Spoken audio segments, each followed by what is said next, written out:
Hello from the newsroom of the Financial Times in London. I'm Katie Martin. As the Trump administration reunites migrants and their children that it forcibly separated at the US border, China has been separating families on a far larger scale, part of a security crackdown against the Uyghurs. Our Beijing correspondent Emily Feng has been looking into the plight of this minority Muslim ethnic group who live on the ancient Silk Road route that linked China and the Middle East. She spoke to James King about what she discovered. Emily, thanks for joining us. You've recently returned from Xinjiang, the northwestern frontier region of China. Tell us a little bit about the Uyghurs and why have they drawn the attention of the Beijing authorities? The Uyghurs are a Muslim ethnic minority. They have a lot in common culturally, linguistically, and looks-wise as well with Turkish people. And they've always lived in Xinjiang, which is this western region in China that's about twice the size of Germany. China has always seen Xinjiang as part of China proper and has sent numerous military campaigns in Xinjiang against various groups, not only the Uyghurs, but actually the Soviet Union as well, to establish control over the region. And then in the 1950s, troops sent over by the newly in power Communist Party officially marched in and annexed it as part of China that we know today. But since then, there's always been this kernel of ethnic tension between Uyghurs and then the Han, which are China's ethnic majority. They're about 95% of the total population in China. The Chinese state has seen its role in Xinjiang as a good one, that it modernizes and develops the region, it builds infrastructure, and it brings investment. But the Uyghurs see the Han as immediately shifting the balance of power. They've taken all the good jobs, the highest ranking government positions, and they've restricted the Uyghurs' cultural, linguistic, and religious practices.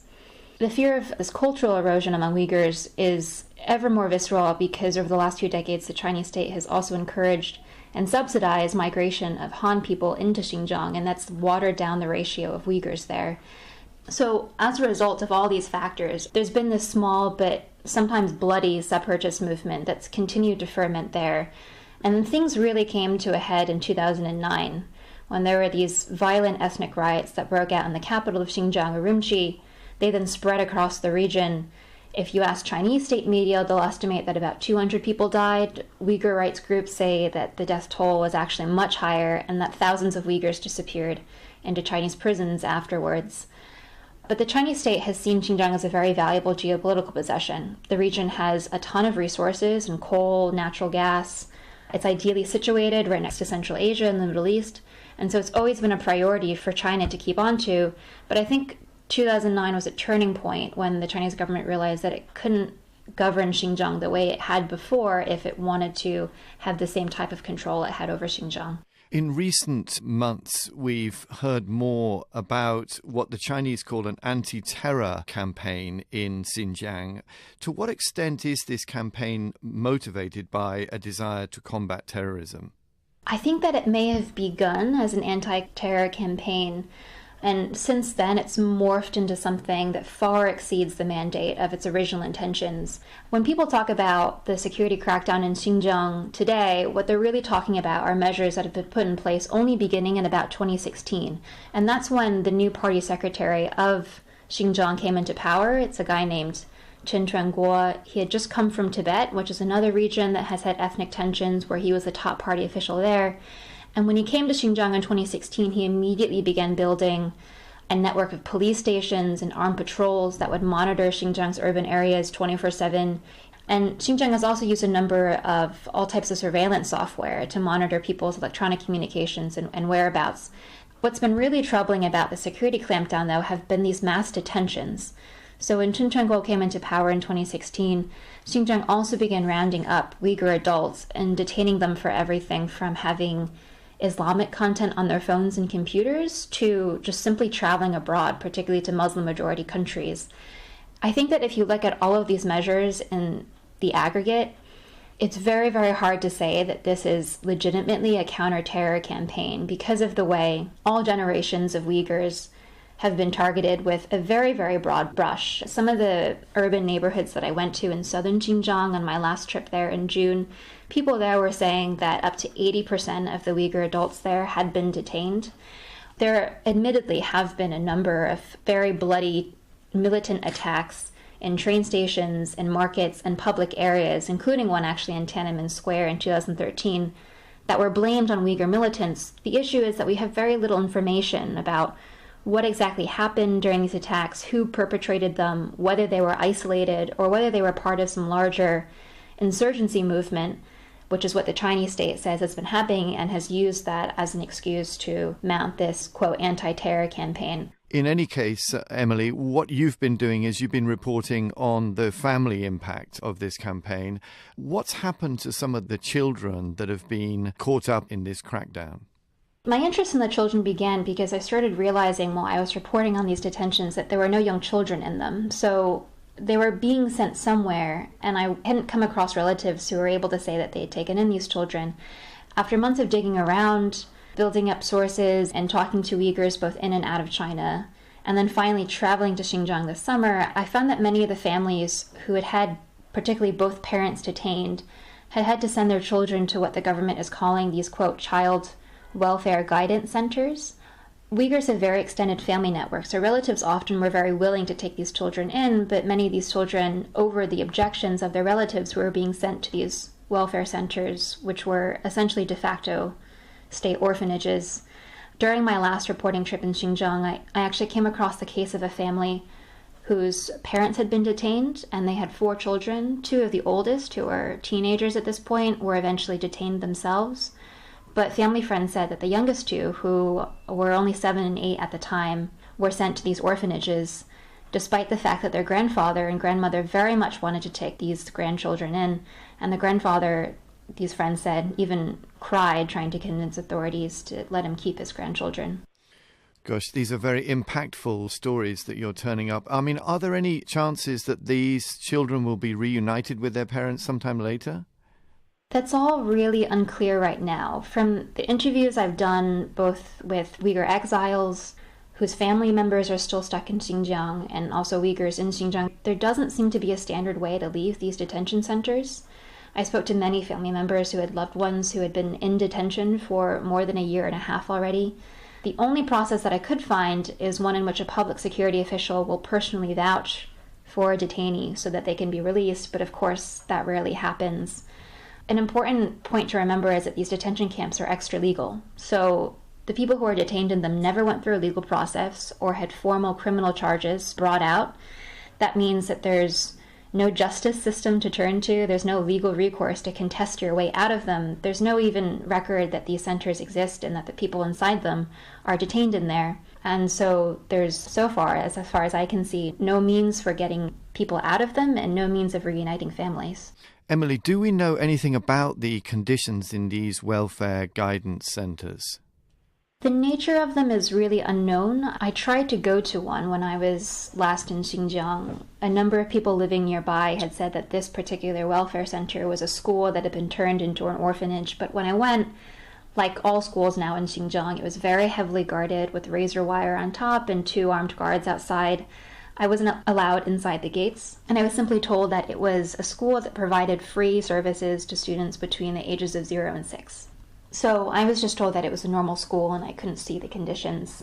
That may actually have been true maybe in the past, because it's emerged through my reporting that a number of these welfare centers had previously existed as government-run schools before the security crackdown.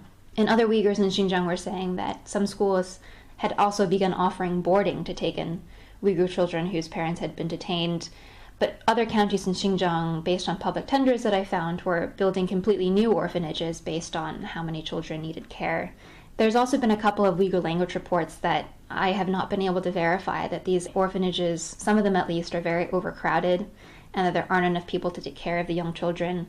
But in general, what I've gathered is all of this is being done on a very ad hoc basis. They didn't build the orphanages first and then decide to detain all of these people and then have to take care of the children. As the detentions have grown, local governments in Xinjiang have had to figure out a way to care for these children, and so they've come up with a really ad hoc response. So you'll see people talking about orphanages that are everything from converted schools to new ones that they've built specifically for that purpose. We have an account here of experiences at the family level from Tahir, a Uyghur academic who left behind a 7-year-old daughter in 2016 to pursue a master's degree in Israel. He's now a political refugee in the US. Here's his account of what happened to his family. And after I came to the United States, they intimidated me. They said, your wife, your daughter is under our hand.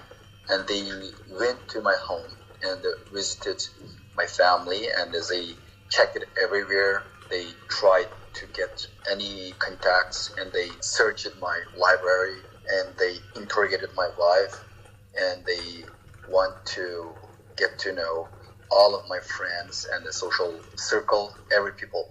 After that, my wife told me that we have to divorce.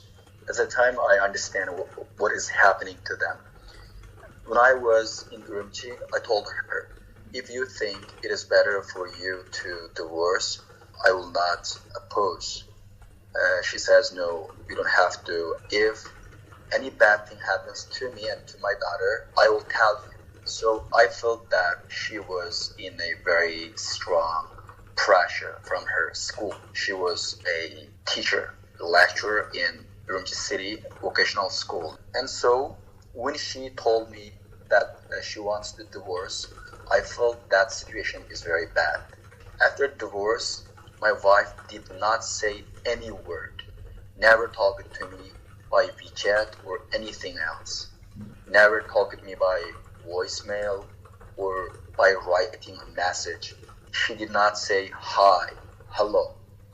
And when I talked to my daughter, let me see your mom. And my daughter told me, no, she doesn't want to see you.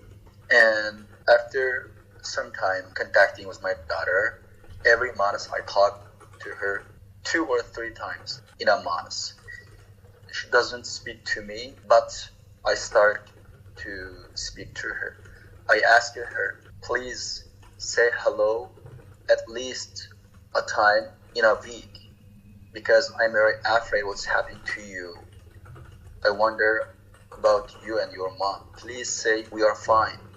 Don't say anything else. I know your situation, but at least say, how are you?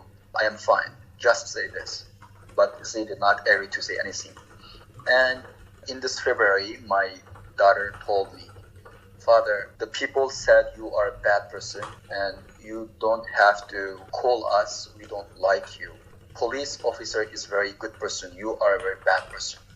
Police every day comes to us. He takes care of us, but you are not. She told me this. She very loved me. She knows everything. So my daughter told me that we cannot talk anymore. Later, my wife deleted me from WeChat and our contact was cut off. Emily, back to you. As far as you're aware, had Tahir done anything to attract the attention of the police before he'd left China? Tahir knew very early on the situation in Xinjiang was worsening, and he knew also that he would be one of the first targets when the security clampdown began. He had actually been in prison before, in 2005, for a total of 2 years because he had written an essay that was critical of state policies, and then he spent those 2 years doing hard labor in a military settlement in Xinjiang. So he was already considered a criminal in the eyes of the Xinjiang government. When he got out in 2007, he became a social entrepreneur. He was well educated, he was a really active member of the Uyghur community, he started his own business, he donated to charity, he educated women, his wife taught English. So he knew that he was one of these intellectuals who would be potentially seen as dissidents, and so he left as soon as he could to get a master's, expecting that he would be able to come back when everything died down. But sadly that didn't happen, it just got worse. Is there any hope that this campaign by the authorities in China will ease at some point? I really don't know. I don't know what the end game is of the Chinese state here. Is it to keep these people locked up forever at great state expense because you have got to support the families and the children of these people that you're detaining? Or is it to temporarily pacify and subdue a population and intimidate them from ever doing anything ever again? In terms of the international dialogue that's happening about Xinjiang, the issue has been that, based on my knowledge, China has never admitted, even in a public state-level exchange with another country, that these detentions are happening and that these detention centers exist. Given that fact, it's been very hard for other countries like the United States or Germany or the EU to push back on what's happening in Xinjiang. If every country came out tomorrow and condemned China for its treatment of not only the Uyghurs, but the way that it's put an entire region with people of all ethnic backgrounds Mongolians, Kazakh, Uzbek, Kyrgyz, and so on lockdown, then maybe we would see some change. But Xinjiang really is a very sensitive issue in China, and one that I don't think the Chinese state will back down on without a lot of pressure. And so I'm not sure what hope there is for Tahir, but he is still organizing and he's still mobilizing Uyghur refugees and exiles all over the world to try to gain information about his daughter and to push for change through multilateral organizations now that he's no longer in China. I think it's astonishing that China to this day is seemingly denying that any of this crackdown is happening. It is very strange that the Chinese leadership has just very baldly denied the existence of these detentions. What they have said in various state media pieces is that there are, quote, vocational centers in Xinjiang where they are giving Uyghurs Mandarin classes, and other vocational skills, ostensibly for the sake of poverty alleviation and economic development. It's a very, very euphemistic phrase for detention, but that's the closest they've ever come to saying that detentions are happening. That was our Beijing reporter Emily Feng talking to James King. You can find a link to Emily's report in our show notes. Thanks for listening.